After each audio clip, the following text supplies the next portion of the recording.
একদিন শিশু নবী হজরত মুহাম্মদ সাল্লাল্লাহু আলাইহি ওয়াসাল্লাম ক্ষুধার্ত অবস্থায় মক্কার ধুলামাখা পথ ধরে হেঁটে চলেছে। কিছুটা দূরে ছিল আবু জাহেলের খেজুর বাগান। আবু জাহেল এক ইহুদি ব্যক্তিকে নিয়ে খেজুরগুলো একটি বস্তায় ভর্তি করছিল।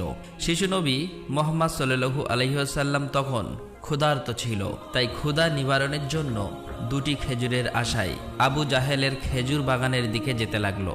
শিশু নবী মুহাম্মদ সাল্লাল্লাহু আলাইহি ওয়াসাল্লাম ধীরে ধীরে সেই খেজুর বাগানে হাজির হলেন এবং আবু জাহেলকে সালাম দিয়ে বিনয়ের সঙ্গে বললেন, চাচা যান, আমার খুব ক্ষুধা পেয়েছে, আমাকে দুটি খেজুর দিতে পারবেন?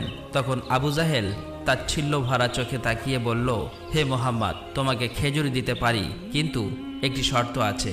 ওই যে ব্যক্তিটি দাঁড়িয়ে আছে তার কাছে বস্তা আছে, ওইগুলো তুমি মাথায় করে নিয়ে আমার বাড়িতে দিয়ে আসো, তাহলে তুমি খেজুর পাবে। তখন শিশু নবী সাথে সাথে ওই ইহুদি ব্যক্তির কাছে চলে গেলেন।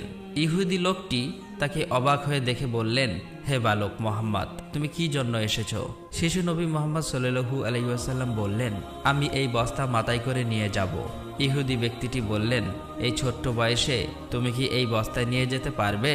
শিশু নবী বললেন, নিশ্চয়ই পারবো।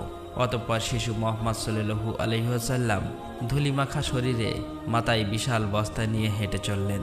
ছোট্ট ছোট্ট পা, ক্লান্ত দেহ, কিন্তু চেহারায় এক অপার্থিব শান্তি।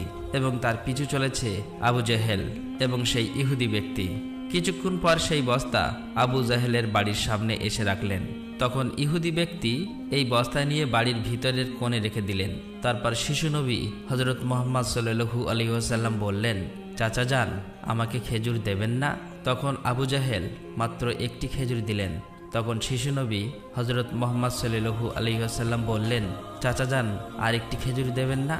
এই নির্দোষ চাওয়াই যেন আবু জাহেলের আগুনে ঘি ঢেলে দিল।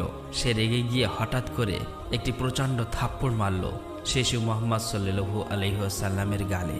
সঙ্গে সঙ্গে সূর্য যেন হঠাৎ ডুবে গেল, আকাশ কেঁদে উঠল, বাতাস স্তব্ধ হয়ে গেল, পাহাড় পর্বত যেন অশ্রু ঝরালো। যে একটি নিষ্পাপ শিশুর উপর এমন অন্যায়! নিষ্ঠুর আবু জাহেল হাসতে হাসতে ঘরে প্রবেশ করল।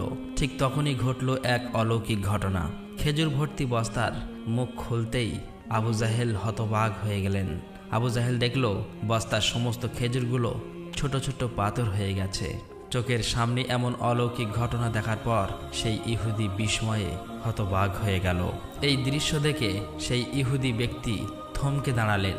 এমন অলৌকিক ঘটনার কথা জানানোর জন্য ইহুদি ব্যক্তিটি দ্রুত তাদের নেতার কাছে ছুটে গেল, কিন্তু নিষ্ঠুর অত্যাচারী আবু জাহেল তখন ঘর থেকে